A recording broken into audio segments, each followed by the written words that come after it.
पुरुषोत्तमम।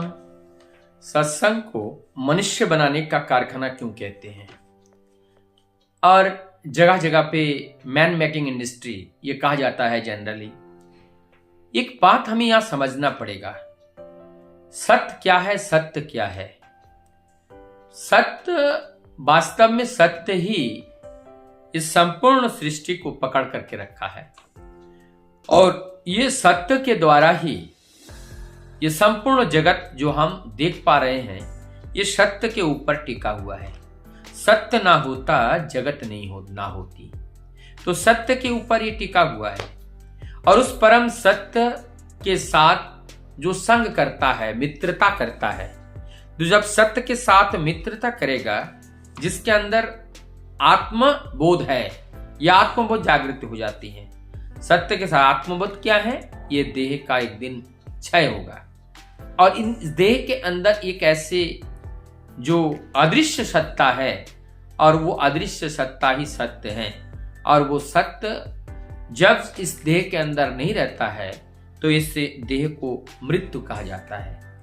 तो यहाँ पर सत्संग के मनुष्य बनाने का कारखाना का अर्थ है कि जब हम सत्य के साथ युक्त रहते हैं, सत्य के साथ मित्रता करते हैं, तो सत्य की जितनी गुण है, सारी गुणावली जो है, वो गुणावली जो उस सत्य का आचरण करते हुए चलते हैं, सत्य के पुजारी बनकर के चलते हैं, तो उस पुजारी के अंदर उस परम सत्य का जो गुण है वो उनके अंदर सब आ जाते हैं। तो यहाँ पर हम जब देखते हैं असत्य का क्या गुण है, असत्य का क्या गुण है, जो असत्य है उसका भी तो एक क्वालिटी है।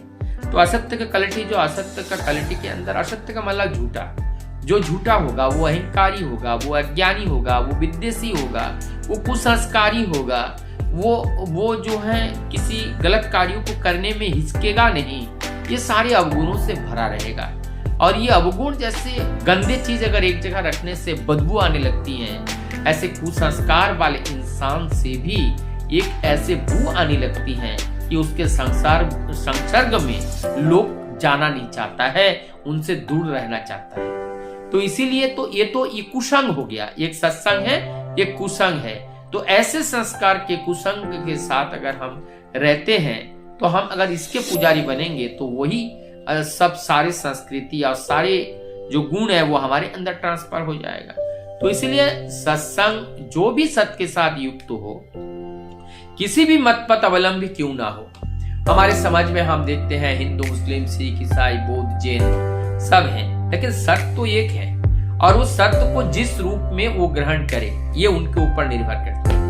उनको अल्लाह कहकर ग्रहण करे, उनको गॉड कहकर ग्रहण करे, उनको भगवान कहकर ग्रहण करे, उनको मुनि कहकर ग्रहण करे, उनको बोध कहकर ग्रहण करे, जैसे वो ग्रहण करे, लेकिन परम सत्य एक है। सत्य कभी डिंगता नहीं, सत्य कभी अलग नहीं होता, सत्य एक होते हैं। सत्य अनेक नहीं होते हैं, और ये सत्य के अलग अलग रूप नहीं होते हैं, ये सत्य के रूप नहीं होते हैं। वो सत्य का जो भाव है वो भाव देह में अलग अलग वो दिखता है या होता है, लेकिन जो सत्य है वो परम सत्य है, वो सत्य तो सत्य ही है। तो इस तरह से किसी भी मत पथ अवलंबी हो, वो सत्य के पुजारी जब बनेगा तो वास्तव में उसमें जो मनुष्य होगा, उस मनुष्य को हम विश्वास कर सकते हैं। तो ऐसे लोग जो सत्य के पुजारी होगा, वो असत्य का स्वीकार नहीं कर सकते हैं, असत्य को समर्थन नहीं कर सकते हैं। तो इसका मतलब उनको ईमानदार तो होना ही पड़ेगा, क्योंकि सत्य का दूसरा नाम ही है वो ईमानदार, होनेस्ट पर्सन बनना पड़ेगा। तो क्योंकि वो सत्य के पुजारी हैं, तो जो सत्य के साथ युक्त तो होगा, सत्य का संग रहेगा और वो सत्संग करेगा, वो सत्य के पुजारी होगा। और सत्य के पुजारी करने वाले व्यक्ति वो क्या होते हैं, वो करने वाले व्यक्ति वो सत्य राह पर चलने वाले व्यक्ति होते हैं, सत्कार्य करने वाले व्यक्ति होते हैं। तो ये जो मैन मेकिंग इंडस्ट्रीज है, इसीलिए यहाँ पर रहकर जब हम अपने जीवन चलाते हैं, तो हमारी पूर्व जन्म, विगत जन्म की जो कुसंस्कार हैं, वो कुसंस्कार कभी कभी हमारे सामने आ जाते हैं। लेकिन हम जिस संस्कार में पाल रहे हैं, जिस संस्कार में पाल रहे हैं, वहां पर और उनके, क्योंकि किसी संस्कार में, सत्य के संस्कार में, तो जब हम सत्य के संस्कार में हम रहते हैं, उसी के अंदर डूबे रहते हैं, तो हम सत्य को पहचान गए। जो सत्य को पहचान गए तो सत्य का गुण जिसके अंदर नहीं है तो हमें आराम से दिखाई देगा कि यह असत्य है। तो जब सत्य असत्य का बोध हमारे अंदर जब हो जाता है और वो बोध हो करके उस सत्य के साथ जब हम संग करते हैं तब वास्तव में हम एक ऐसा मनुष्य होते हैं, कारखाना इसलिए कहा गया कि ऐसा मनुष्य होते हैं वो हमारे विश्व की हर कार्य में जहां पे भी लगा दो वहां पे जा करके वो विजय प्राप्त करके ही लाता है। तो ऐसे प्रोडक्ट लोगों को पसंद होता है।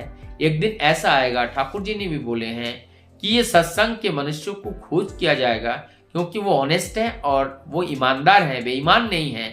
इसीलिए हमें ईमानदार व्यक्ति की जरूरत है। तो क्या होगा उस समय, जो सत्संगी लोग हैं, सत्य के साथ युक्त लोग हैं, ऐसे व्यक्ति को लोग ज्यादा चाहेंगे और उनको अपने कार्य में शामिल करने के लिए भी प्रयास करेंगे। क्योंकि सत्य के साथ रहने से, सत्य को शामिल करने से वहां पर सफलता ज्यादा मिलती है। तो हमें निरंतर सत्य के साथ सत्य के पुजारी बन करके हमें रहना है और ये और भी लोगों को ये से सत्य के साथ जोड़ने का प्रयास करना है, ताकि एक दिन ऐसा एक भाव हो, ऐसा एक अवस्था हो कि संपूर्ण जगत में सब सत्य का वास हो और असत्य का संहार हो और जीवन में एक नया सवेरा हो। और उसी सवेरे में हम सभी लोग आनंद से प्रभु के उस गुणगान करते रहे, उसे कीर्तन करते रहे।